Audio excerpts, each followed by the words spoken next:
안녕하세요.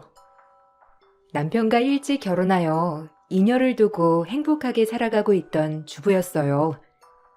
10년 정도 결혼 생활을 했을 무렵 다정했던 남편도 어느 순간 서서히 변하더라고요. 이젠 그냥 아이들의 아빠로서의 의무감만 남아있을 뿐이었죠. 하지만 슬퍼하지 않았어요. 부부는 원래 의리로 사는 경우도 많으니까 그저 그렇구나라고만 생각했어요. 아이들이 어렸기 때문에 남편에게 신경 쓸 여력도 많이 없기도 했고요. 그래도 아이들에겐 다정다감했던 아빠였기 때문에 불만은 없었어요. 문제라면 시댁의 유별난 아들 사랑으로 문제가 됐다면 됐었던 거죠. 딸만 둘을 낳자 시댁에서는 다 제 탓이라며 시어머니가 못마땅해 하시더라고요. 세상이 어느 시대인데 말이죠. 늘 아들을 입에 달고 사는 시어머니 때문에 고달픈 나날들이 하루 이틀이 아니었지만 남편은 저의 편이 돼주진 않더라고요. 아들 하나 늦기 전에 낳아라. 대는 이어야 할 거 아니야, 안 그래? 기호가 밖으로만 돈다고 하지 말고 아들 하나만 딱 낳아봐. 에이, 지금도 충분해요. 그리고 요새 아들, 딸이 어디 있나요? 애들이랑 나이 차이도 많이 나고 하니까 셋째는 접었어요. 뭐야? 그럼 너 이 집에 시집와서 대도 안 이겼다는 거야? 그런 법은 없다, 어?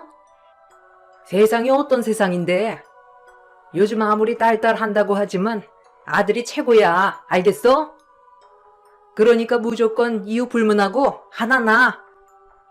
그렇게 아들이 귀한 집도 아닌데 왜 하나를 못 낳는 거야? 부모 주는 몸뚱이가 약하니 아들을 품을 그릇이 안 되지.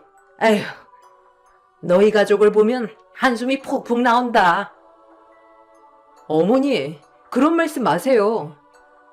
저희 딸들이 다 나중에 아들들보다 더 좋은 자식 노릇을 할 건데 뭘 그렇게 말씀을 하시는 거예요?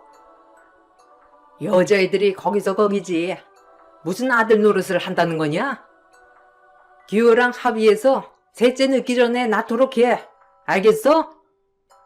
안 그러면 이 집에서 소방 맞을 줄 알아. 여자가 시집을 왔으면 여자 구실을 딱딱하면서 살아야지. 여자애들만 둘이나, 아휴.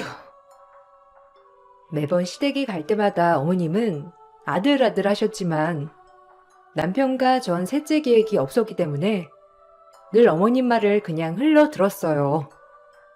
하지만 어머님은 끈질기게 아들 타령을 하셨죠. 이제 아이들도 어느 정도 자아가 많이 형성될 때라 듣기 거북하더라고요. 전 이런 부분을 남편에게 하소연을 해보았어요. 하지만 돌아오는 대답은 남편 또한 저의 잘못으로 몰고 가더라고요. 남편은 딸들에게 이런 마음을 내비치진 않았지만 내심 아들을 가지고 싶어하는 사람이었어요. 하지만 현실적인 부분으로 셋째 계획은 접어뒀던 터라 딸만 둘 낳은 저를 원망하는 발언들을 많이 하더라고요. 정말 어이가 없는 하루하루였어요. 당신이 어머님한테 아들 소리 좀 못하게 하면 안 돼? 뭐가 그렇게 아들이 좋다고 아들 타령을 하시는지. 이제 애들도 다 커서 말귀 다 알아들어. 알아? 얼마나 상처가 되겠어. 자기가 나서서 어머님한테 말 좀 해줘. 우린 셋째 계획 없다고, 응? 뭐 나이 든 노인네. 내가 뭐 어쩔 도리 있냐? 그냥 그런가 보다 해. 그러니까 네가 아들만 낳았어도 이런 일은 없잖아. 밖에서 일하는데 내가 이런 집안의 자질구레한 일까지 신경 써야 해? 네가 알아서 해. 이런 거 나한테 징징대지 말고, 알겠어? 뭐? 징징? 아들 못 낳은 게 왜 내 잘못이야? 당신 유전자로 결정되는 거구만. 참나 기막히네. 정말 말 그따위로 할래? 우리 집이 독자 집안도 아니고 아들 하나 낳는 게 그렇게 어려운 것도 아니잖아. 그냥 엄마한테 대충 둘러대면 될 것을 뭘 그렇게 엄마한테 또박또박 말대꾸야. 그러니까 네가 평생 여기 시집와서 예쁨을 못 받는 거야. 지겹다 진짜 네 잔소리. 솔직히 아들 하나 못 나오면서 네가 이렇게 말할 군번이나 돼? 말을 말아야지. 더 이상 얘기 마. 나도 피곤하니까 그만해. 남편과 오래 대화는 되지 않더라고요. 원래가 그랬던 사람이 아닌데 유난히 시간이 가면 갈수록 벽이 느껴지는 기분이었어요. 결혼 전 회사를 열심히 다녔던 저는 육아만을 하면서 자존감이 점점 떨어져만 갔죠. 남편이 저한테 이렇게 대하는 것도 집에서 푹 퍼진 아줌마 같아서 그러나 하는 피해망상까지 생겼으니까요. 그랬기 때문에 더더욱 위축이 되고 작아지기 시작했어요. 그러던 중 친한 지인으로부터 일을 해보지 않겠냐고 제의가 왔어요. 결혼 전 제가 하던 의상 디자인에 관련된 일이었습니다. 경력이 단절되었지만 그래도 결혼 전엔 제 일을 좋아했기 때문에 어느 정도 아이들이 큰 뒤로 일을 할 수 있겠다고 생각을 했어요. 요즘 집에만 있어서 걱정이 이만저만이 아니었는데 막상 이런 제안을 받게 되니 기분은 너무 좋더라고요. 아직도 내가 이렇게 사회에서 쓸모있는 사람이구나 하는 생각이 들면서 기분이 참 좋았죠. 마음 같아선 당장이라도 출근을 하고 싶었고요. 언니, 다시 복직해서 일해보는 거 어때? 아무리 경력 단절이라도 예전 그 솜씨 어디 가겠어? 경력 디자이너 구하고 있어. 언니 포트폴리오 나 주면 내가 회사에 제출할게. 그래도 이제 애들도 컸고 다시 언니 자리 찾아가야지, 안 그래? 나야 좋은데. 그럼 내가 예전에 만들어 놓은 포트폴리오 가져다 줄게. 고맙다 정말. 그래도 이런 기회를 줘서. 더 좋은 디자이너들도 많은데 구닥다리 디자이너 찾아준 것도 진짜 영광이네. 내가 이 은혜를 어떻게 갚지? 너무 고마워 정말. 내가 고맙지. 언니 같은 에이스를 우리 회사에 다시 복직시킨다는 게. 포트폴리오 준비되면 연락 줘요. 기다릴게. 그리고 언니 결혼 전까지 회사에서 열심히 일했잖아. 그러니까 믿고 제안하는 거야. 연락 기다릴 테니까 언제든 연락 줘요. 지인의 덕분으로 다니던 회사에 복직을 하게 될 기회를 얻었고 남편과 상의를 해봤는데 남편도 제가 나가서 일을 하는 게 좋다고 생각한 모양인지 적극 찬성하더라고요. 그래도 아이들 때문에 반대하면 어쩌나 했지만 다행히 기분 좋게 일을 시작할 수 있어서 기분은 좋았어요. 앞으로 바빠질 엄마의 모습 때문에 아이들에게 미안했지만 그래도 멋진 엄마가 되고 싶었거든요. 내가 나가서 일을 시작하면 소원했던 남편과의 사이도 회복될 것 같았어요. 제 자존감이 올라가면서 점점 예전의 사이가 되지 않을까라는 생각이 들면서 더 긍정적으로 바뀌더라고요. 그렇게 다시 일을 하기로 마음을 먹었습니다. 그래, 한번 해봐. 당신도 그 일 좋아했잖아. 나가서 일하면 가정 경제에도 보탬이 될 거고. 애들은 뭐 초등학생인데 이제. 그래도 자기가 반대할 줄 알았는데 반대 안 해줘서 고맙네. 이제 다시 열심히 일해봐야지. 대신 야근이 많아서 자기 회사 끝나면 아이들 픽업해야 하는 일이 많을 텐데 괜찮겠어? 내가 일하면 자기가 귀찮아지는 일이 더 많아질 수밖에 없잖아. 그런 건 내가 알아서 할게. 일단 자기도 좋게 온 기회니까. 그 기회 잡아서 회사 복직하면 좋지. 그런 건 걱정 마. 진짜 약속했다. 우리 회사 알잖아. 야근도 많은 거.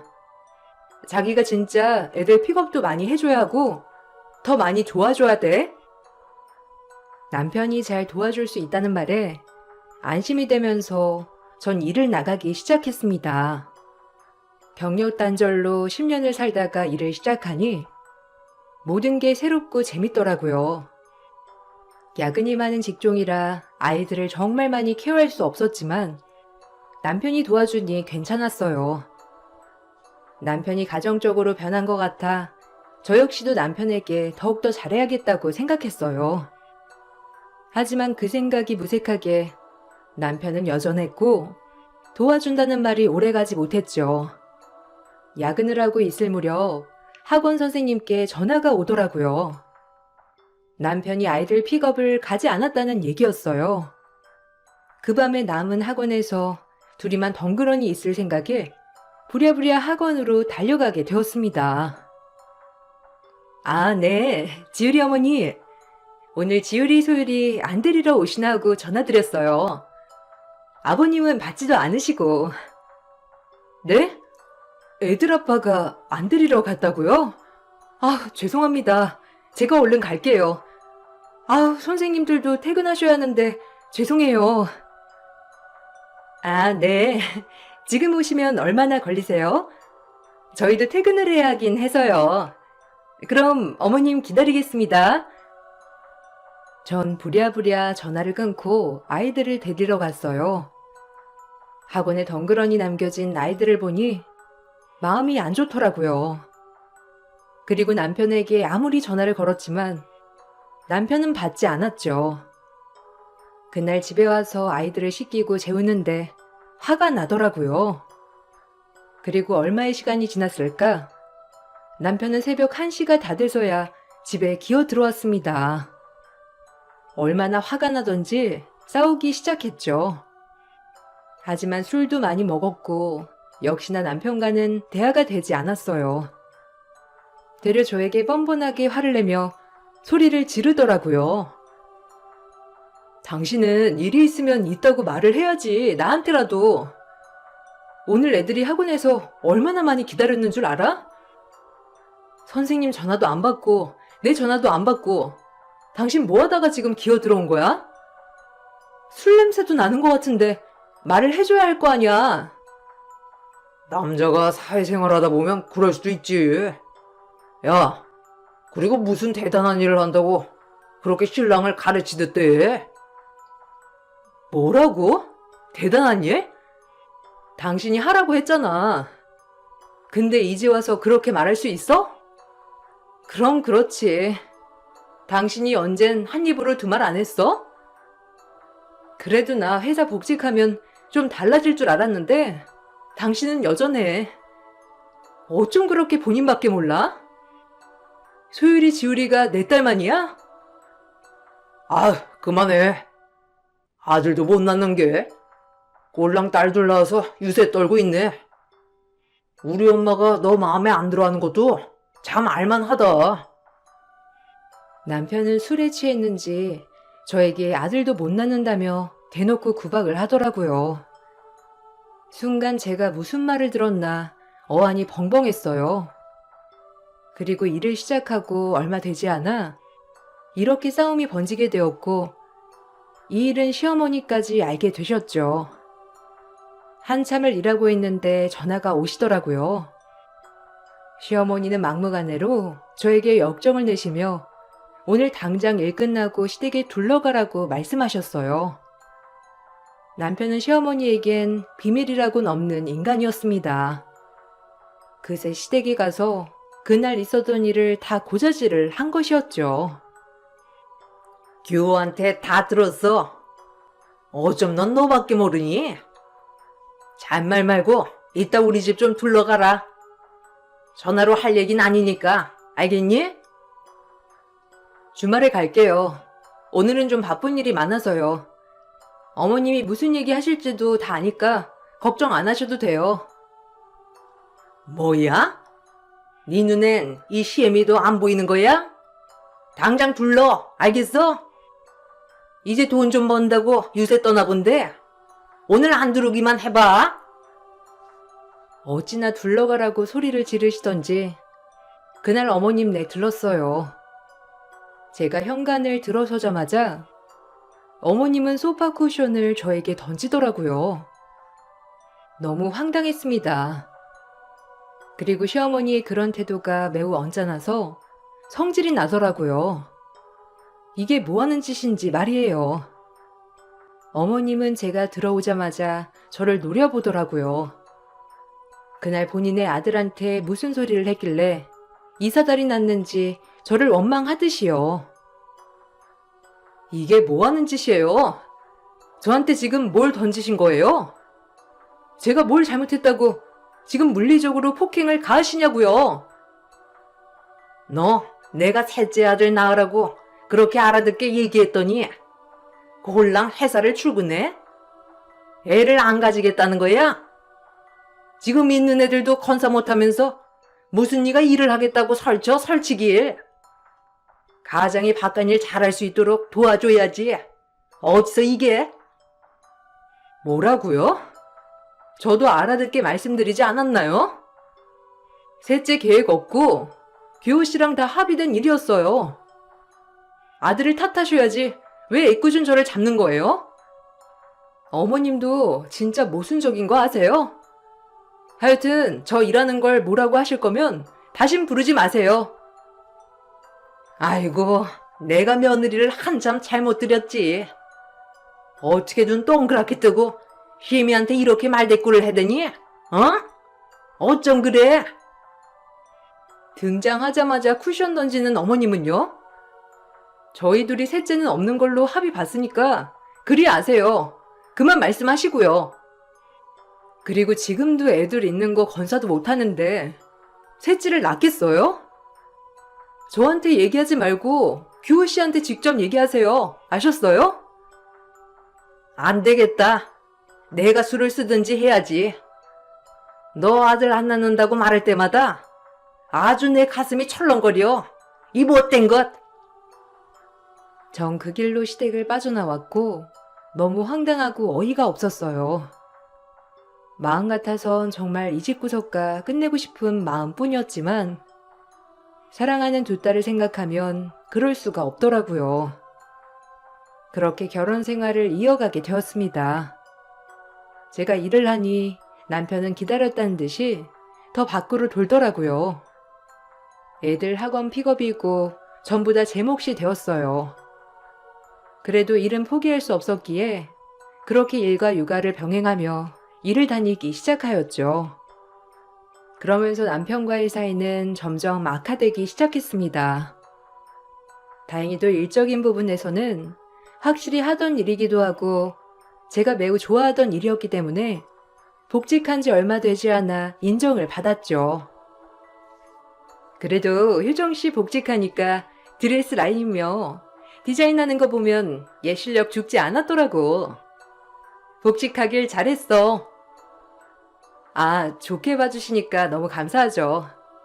그래도 아직까지 우왕좌왕하는 것 같은데 많이 도와주세요. 예전에 하던 일이지만 그래도 감도 많이 잃었거든요. 그래도 이번에 맡은 디자인들은 되게 특이하고 화려하네요. 모델들도 보는 거죠? 이따가 모델들 와서 입어볼 거야. 디자인이랑 사이즈만 봐서 맞춰주면 될 것 같아. 아, 맞다. 모델들 보고 놀라지 말고. 아주 이상한 모델들이 있으니까 너무 놀라지 말란 말이야. 하긴 뭐 디자인 업계에서 일하다 보면 이런저런 사람들 많이 보겠지만 의뢰한 회사에서 만드는 드레스들이 엄청 화려한 걸 원하더라고요.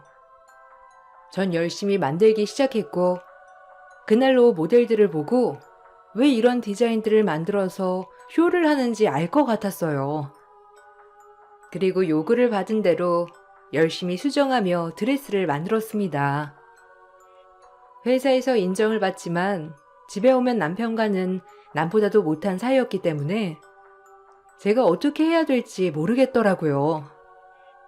이게 사는 건가?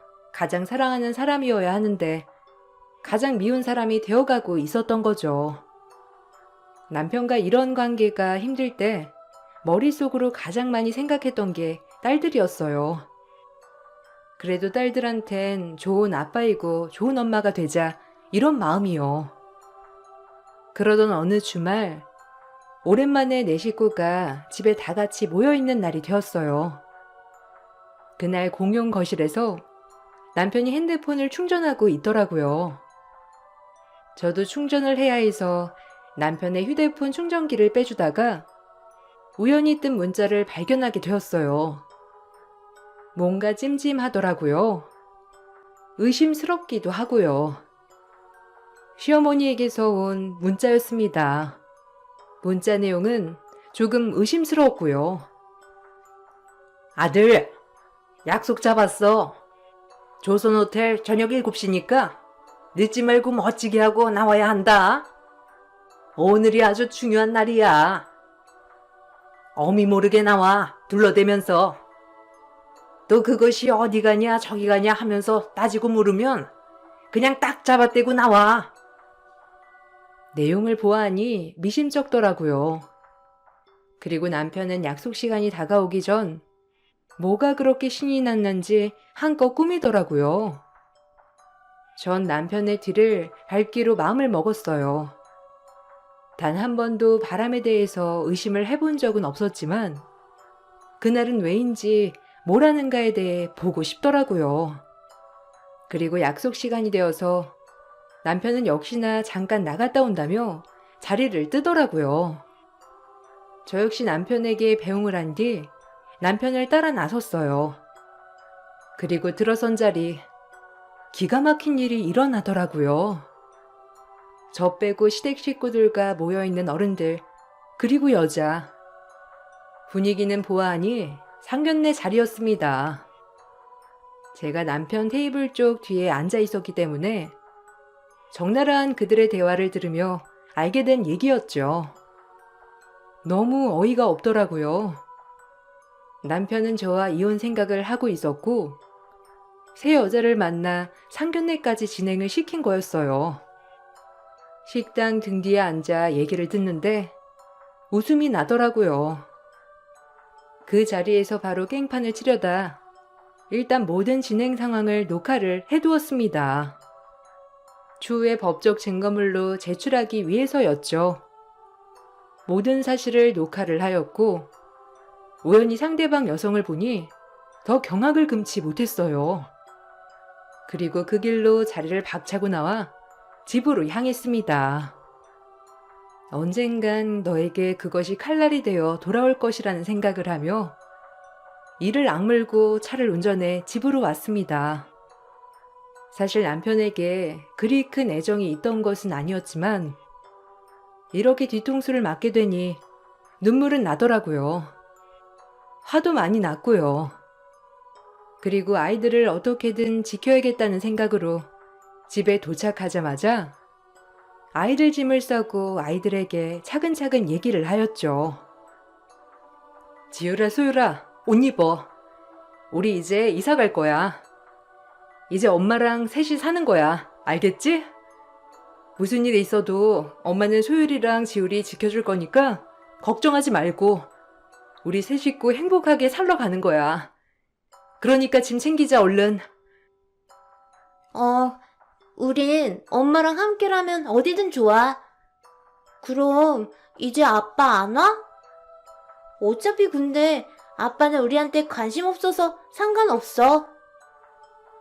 미안해. 엄마가 나중에 천천히 설명해 줄게. 일단 지율이 소율이 짐 챙기고 중요한 것부터 넣어. 그리고 얼른 가자. 아빠는 본인들에게 관심이 없다는 말에 마음이 아프더라고요. 전 그렇게 딸들의 짐을 챙겨서 일단 친정으로 향했어요. 남편이 외출 후 들어온 뒤 모든 짐이 없어진 걸 알자 저에게 전화를 하더라고요. 뻔뻔하게 말이죠. 저 역시 아무렇지 않게 전화를 받고 제가 먼저 이혼을 요구했습니다. 제가 이혼을 요구하니 어이가 없다는 듯 웃으면서 은근 쉽게 받아들이더라고요. 아마 지금 상황이 이혼을 하자고 하니 옳다구나 하며 이게 웬 떡이냐 싶었겠죠. 정말 뻔뻔한 척을 하더라고요. 소름 돋게 말이죠. 애들이랑 네 짐 다 어딨어? 짐을 왜 갑자기 다 뺀 건데? 깜짝 놀랐네. 집에 왔더니 뭐 아무것도 없이 텅 비어서. 이혼해. 어차피 당신도 나에 대해 마음 뜬 지 오래고 애들한테도 관심 없는데 뭐하러 살아? 그냥 깔끔하게 이혼하자. 이혼? 못하겠다면? 그리고 애들을 내가 순순히 줄 것 같아? 이제 일한다고 나한테 이혼도 요구하고 대단하다. 어차피 애들 없어도 당신은 잘 살잖아. 그러니까 이혼하자고. 친권 양육권 다 나한테 양도하고 이혼하자 그냥. 미쳤냐? 친권 양육권을 다 너한테 주게? 내 핏줄들인데 내가 키워야지. 그럼 이혼 못 해주지. 어떻게 이혼을 해줘? 뭐 위자료라도 주던가. 그냥은 애들 못 줘. 누구 좋으라고 내가 애들을 다 너한테 주냐? 그래도 내가 아빠인데 위자료 가져와.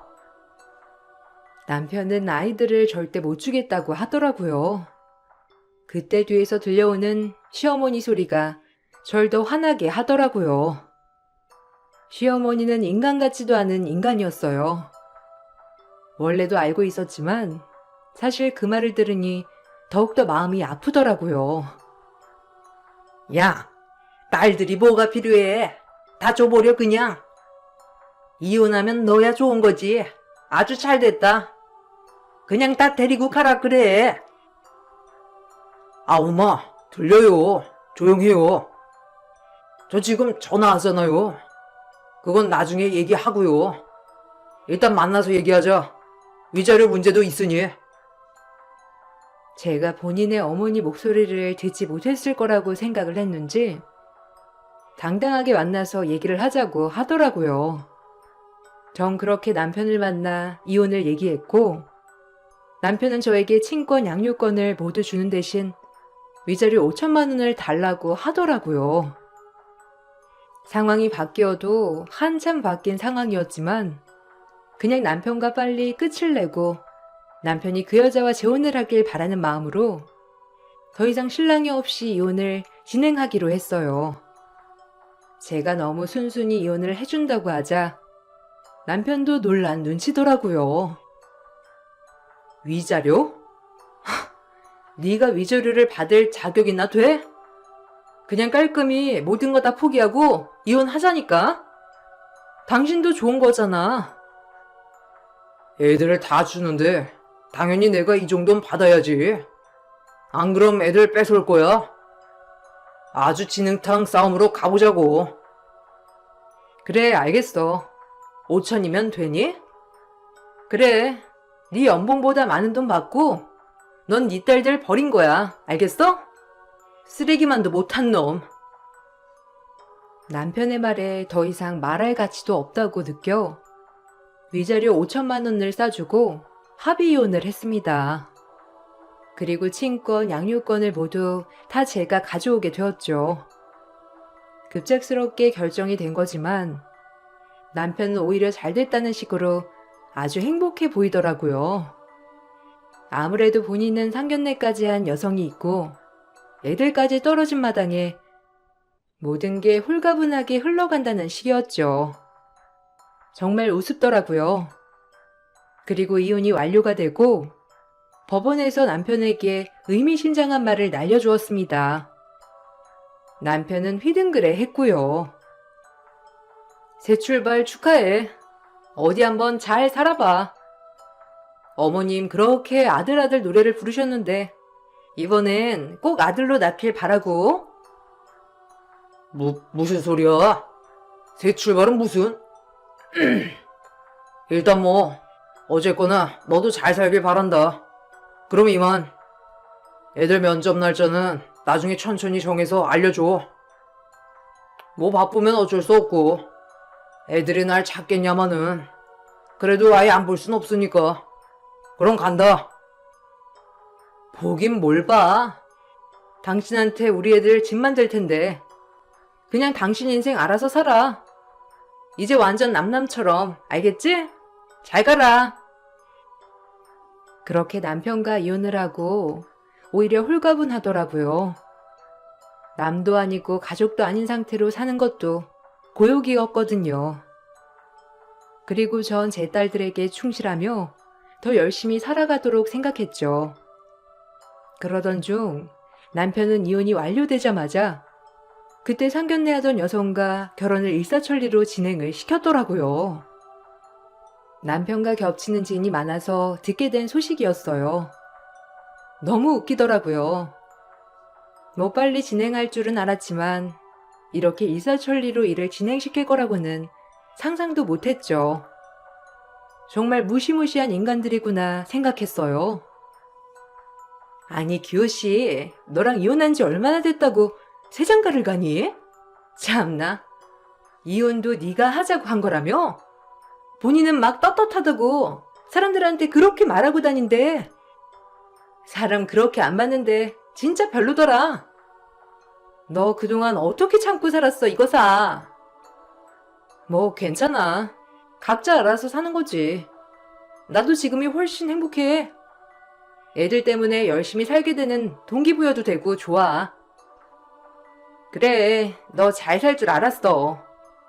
그 집 얼마나 아들아들 노래를 불렀니? 무슨 명망 있는 집도 아니고. 참나, 잘 이혼했어. 네가 아까웠지. 대기업 디자이너에 인정받아. 앞으로도 쭉 승승장구할 건데. 네가 뭐가 아쉬워서 그런 집에서 그런 취급을 받고 사니? 잘했어. 지인들은 하나같이 저를 걱정했지만 그 걱정은 오래가지 않았습니다. 결혼한 지 얼마 되지 않아 남편은 지금 재혼한 여성에게 혼인 무효 소송을 걸고 긴 싸움 중이라고 하더라고요. 시어머니도 통곡을 하시면서요. 제가 다 미래를 예측했던 터라 웃음밖에 나지 않았습니다. 사실 남편과 재혼을 한 여성은 저희 회사의 드레스 디자인을 맡기는 사업체 사장이었고 그 사장은 완전한 여자가 아닌 트랜스젠더, 즉 성전환 수술을 한 여자였던 것이죠. 저희 회사에서 제가 그 사업체에서 필요한 드레스들을 만들었기 때문에 딱 한눈에 알아볼 수 있었어요. 보자마자 얼마나 놀랐는지. 이 모든 걸 속이고 아는 사람을 통해 시어머니는 남편에게 중매를 제안했고 그렇게 상견례까지 진행되었던 것이었어요. 전 그 상견례 때 상대편 여성을 보자마자 시어머니가 아들 낳기를 얼마나 바라고 있을 건데 생물학적으로 아이를 낳을 수 없는 트랜스젠더를 며느리로 받아들일 수 있을까? 라는 생각과 지금 아무것도 모르고 있구나 라는 생각이 들면서 제가 바로 이혼을 요구했던 것이었죠. 역시 제 생각이 맞았고요. 제 생각이 맞아떨어짐과 동시에 묵은지증이 내려가는 것 같더라고요. 그 집에 가장 큰 복수를 한 것 같아 속이 다 시원했고요. 아니 어쩜 교씨 소송 중이잖아. 그 상대방 여자가 트랜스젠더인 걸 속였나 봐. 그 집도 정말 날벼락이지. 아니 네 시어머니 그렇게 아들 노래를 부르면서 결혼시키려고 한 걸 텐데 어쩐다니? 벌 받은 거지, 안 그래? 요즘 시대에. 아, 자업자득이지 뭐. 평생 그렇게 아들을 낳기를 바라봤는데 어쩐다니 그 집? 안 됐다. 재혼까지 했는데. 그러니까 그 집 지금 초상집 분위기래. 그 트랜스젠더는 정말 뻔뻔하게 속인 게 아니고 그냥 얘기 안 한 거라고 하면서 그런데. 그리고 호적까지 이미 바꾼 상태라 규호 씨네가 완전 깜빡 속은 거지. 아니 진짜 벌 받은 거 아니니? 웃겨 정말. 얼마나 고소하던지 그렇게 아들 노래를 불렀던 시어머니와 남편이 본인 와이프가 트랜스젠더에 며느리가 그렇다는 걸 알게 됐을 때 길길이 날뛰었던 걸 상상하니 눈물이 날 정도로 웃음이 나더라고요. 묵은지증이 내려가는 것 같았고요. 그로부터 며칠 후 남편에게 전화가 왔습니다. 남편은 한 채 예상도 빗나가지 않고 딱 제가 생각한 대로 얘기하더라고요. 우리 다시 합치자. 내가 생각이 너무 짧았어. 애들 못 보는 것도 힘들고 내 핏줄인데 안 그래? 미안했어. 그동안 생각해보니까 우리가 1, 2년 산 것도 아니고 권태기였던 것 같아. 그동안 내가 미안해. 우리 다시 합치도록 하자, 어? 누가? 내가 당신이랑? 절대 못하지. 미쳤다고 내가 재결합을 해? 그럼 내가 너한테 5천만 원까지 지어가면서 이혼했겠니? 왜? 재혼한 사람이 트랜스젠더라 꽤 충격받았나 봐. 잘 어울리던데 뭐. 나 그날 다 봤어. 너네 상견례장. 얼마나 어이가 없던지. 뭐? 너 그럼 다 알고 이혼하자고 했던 거야? 아니 알면서 어떻게 말을 안 할 수가 있어? 네가 내 인생 망쳤어. 네가 내 인생을 망쳤겠지. 나랑 애들 모르게 새 출발하려고 했던 건 당신이잖아. 어머님이랑 짝짝꿍 돼서는. 왜? 잘 어울리더구만. 그래도 그 정도면 수술은 완벽하게 됐잖아? 업보라고 생각하고 살아 그냥. 애 딸린 이혼남이랑 어느 멀쩡한 여자가 재혼을 하겠니? 어? 그러니까 그냥 내가 감수해야 한다고 생각하고 받아들이란 말이야. 이 쓰레기야. 이 말을 끝으로 전 물을 끼얹고 나왔어요. 남편이 얼마나 어이없어 했는지 꼭 사진으로 남기고 싶더라고요. 남편이 이렇게 매달리고 질척거리는데 더욱더 복수 본능이 들끓어 오르더라고요. 애들 내팽개치고 5천만 원 달라고 한 남편이 생각나서 말이죠. 전 그 길로 합의 이혼을 했지만 그 전에 상간녀와 상견례를 했던 정황을 찍은 녹화본을 제출하여 남편의 부정행위를 입증하였고 이혼의 유책 사유는 남편에게 있다는 것을 증명하였어요. 그리고 남편은 저와도 소송을 진행하게 되었죠. 그리고 그 남편과 소송 중인 재혼한 여성에게도 상간녀 소송을 진행하여 상간녀에게만 위자료 5천만 원을 받아냈습니다. 그리고 남편의 유책 사유를 근거로 남편에게도 정신적 피해 보상과 함께 이혼 위자료를 다시 받아낼 수 있었죠. 남편에게 많은 돈이 없다는 것을 알고 있던 저였기에 남편이 저에게 주는 위자료 자체가 전 재산인 걸 알았지만 참 통쾌하더라고요. 그리고 이렇게 일이 진행되자 시어머니는 저에게 전화를 하며 빌더라고요. 그렇게 딸 낳았다고 평생을 구박하더니 이제 와서 저만한 며느리가 없다고 말이죠. 얼마나 우습던지. 우리 핏줄들이 있는데 어떻게 이렇게 쉽게 헤어지겠니? 그냥 우리가 다 잘못했으니 못 이기는 척하고 다시 들어와라, 응? 딸들은 핏줄도 아니잖아요. 왜 그 여자가 아들 못 낳는다고 하니까 이젠 손녀들이라도 되찾아야겠어요? 웃기지 마요. 당신의 이기심 때문에 우리 가정이 이렇게 파탄 난 거야, 알아? 그리고 애들도 당신 꼴 1도 안 보고 싶어 해. 그냥 그렇게 살아. 이혼한 아들놈 밥 차려주고 평생 그렇게 늙어 죽으라고, 알겠어? 어디 할 짓이 없어서 네 뒤통수를 치려고 해? 아, 기가 막혀.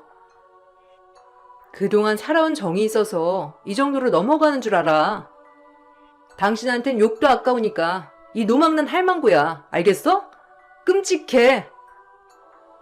너만한 며느리가 없다는 걸 이제 알았어, 응? 그러니까 제발 마음 좀 돌려줘라. 우리 아들 개털 만들면 뭐가 좋니? 그래도 애들 아빠인데 용서는 해줘야지. 다 내 잘못이니까 다시 합쳐주면 안 되겠니? 내가 미안하다. 제발. 이 노인네가 잘못했어. 전 시어머니가 저렇게 사정을 했지만 전혀 제 귀에 제대로 들리지 않았고요. 오히려 너무 통쾌하기만 하더라고요. 오히려 전 이혼을 하고 회사에서도 일에 더 집중을 할 수 있게 되었고 딸들도 정말 다행히도 밝게 자라주더라고요. 가끔 아빠가 보고 싶지 않냐는 말에 굳이 보고 싶지 않다고 하는 딸들을 보며 한편으론 마음이 무거웠지만 좀 더 크고 아이가 보고 싶어하면 아빠는 만나게 해주려고 해요. 이 일이 있고 나서 남편과 시어머니에게 하루가 머지않게 연락이 왔지만 받지 않았습니다. 어차피 조화는 끝난 인연이니까요. 그렇게 아들 욕심을 부리다 자기 아들 이혼남을 만들고 그 욕심에 노란한 남편 또한 모든 걸 잃은 거죠. 지인들 사이에서 듣기론 아직까지도 그 여자와 법정 공방을 벌인다고 하더라고요. 그 여자도 마찬가지로 시어머니에게 당한 폭언이나 욕설, 그런 것 등을 가지고 소송을 걸어둔 상태고요. 정말 끼리끼리 만난 것 같았죠. 전 회사에서 다행히 복직 후 인정을 많이 받아 과장이라는 자리까지 올라왔습니다. 남편에게 양육비를 받긴 하지만 굳이 받지 않아도 두 아이 케어 정도는 충분히 할 수 있는 워킹맘으로 자리 잡았죠. 어떻게 보면 일도 하고 아이들 때문에 행복한 지금 이 순간이 저에게 최고 리즈 시절이 아닐까 하는 생각이 들어요. 남편과 살면서 시어머니에게 받은 아들 서름은 아직 마음에 상처로 많이 남아있지만 그래도 전 딸들을 보면 참 행복해지고 기분이 좋아진답니다. 여러분들도 늘 좋은 일과 긍정적인 일만 일어나길 바라겠습니다. 그럼 글을 마칠게요. 읽어주셔서 감사합니다.